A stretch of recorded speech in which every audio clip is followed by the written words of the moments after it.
বেগম খালেদা জিয়া যদি না থাকতেন, বেঁচে না থাকতেন, আল্লাহ যদি ওনার হায়াত না রাখতেন, আজকে বাংলাদেশ গণতন্ত্র বা জুলাই বিপ্লব কিছুই হইতো বলে আমি মনে করি না। অথবা উনি যদি আপোষ করতেন, উনি উনার জীবন বাজি রেখে উনাকে যে ধরনের আপনার ষড়যন্ত্র, উনাকে শুধু গুলি করে হত্যা করা ছাড়া সকল রকম চেষ্টা হাসিনা ভারতের মাফিয়া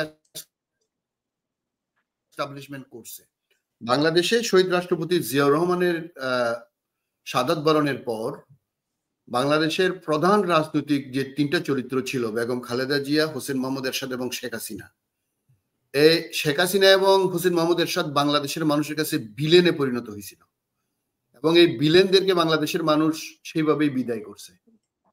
এখন হয়তো অনেকে বলতে পারেন আমি বেগম খালেদা জিয়ার গুণমুগ্ধ। অবশ্যই আমি বেগম খালেদা জিয়ার গুণমুগ্ধ, কিন্তু বাংলাদেশের আমাদের এই গুণমুগ্ধ নেত্রী এবং বাংলাদেশের প্রধান নেত্রী, যাকে আপনি সার্বভৌমত্বের প্রতীক বলতে পারেন, যাতে আপনি গণতন্ত্রের প্রতীক বলতে পারেন, বিএনপি একটা সবচেয়ে ভালো কাজ করছে যেটা আমি মনে করি, সেটা হচ্ছে বেগম খালেদা জিয়াকে তিনটা জায়গায় মনোনয়ন দিয়ে উনার যে মানে ফেস ভ্যালু, উনার যে ব্র্যান্ড, বেগম খালেদা জিয়া গণতন্ত্রের ব্র্যান্ড, উনাকে সামনে এনে বিএনপি একটা অসাধারণ একটা কাজ করছে বলে আমি মনে করি। এবং অনেকে মনে করতেছিল বেগম খালেদা জিয়া নির্বাচন করবেন কিনা, করলে আদৌ করবেন কিনা, বা প্রধানমন্ত্রী হবেন কিনা না হবেন কিনা। আসলে বেগম খালেদা জিয়া সিম্বলিক হইলেও যদি প্রধানমন্ত্রী হন, আপনারা সবাই জানেন, এটা বলার কোনো অপেক্ষা রাখে না, বাংলাদেশের ইতিহাসে কোথাও কোনোদিন যিনি পরাজিত হন নাই।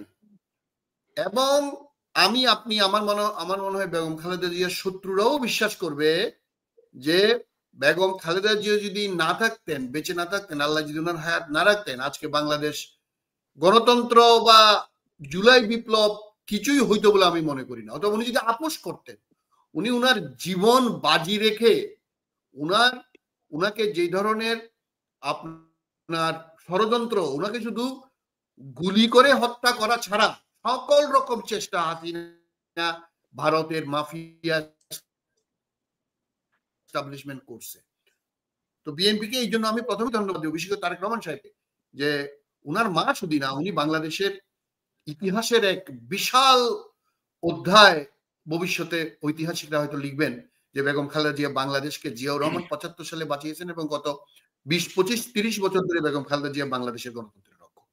উনি তিনটা নির্বাচনে উনাকে উনার ফেসটা, উনার ব্র্যান্ডটা ব্যবহার করে আমি মনে করি বিএনপি একটা অসাধারণ কাজ করছে। এইটা বলেই, এবং আরেকটা কথা বলতেই হয়, তারেক রহমান সাহেবের বয়স প্রায় 60 ছুঁই 58-59 বয়স, যদি আমার ভুল না হয়। উনি এতদিন নির্বাচন করেন নাই। উনার জীবনের সবচেয়ে বড় ভুল যদি কিছু হয়ে থাকে, আমি মনে করি উনি নির্বাচন কেন করলেন না। 91 সালে উনার বয়স হতো 24-25 হয়তো করতো, কিন্তু 96 সাল থেকে এরপর উনি কেন নির্বাচন করেন না, এটা আমি মনে করি ইট ওয়াজ এ ব্লান্ডার। তো উনাকে মনোনয়ন উনি বগুড়া 6 করবেন। আপনারা জানেন বেগম খালেদা জিয়া দিনাজপুর 3, বগুড়া 7 এবং ফেনী 1। এবং আমি মনে করি উনি বিপুল ভোটে আবারও 3টাতেই জিতবেন ইনশাআল্লাহ, এটা কোনো সন্দেহ নাই। তারেক সাহেবও অবভিয়াসলি উনিও ইনশাআল্লাহ জিতবেন।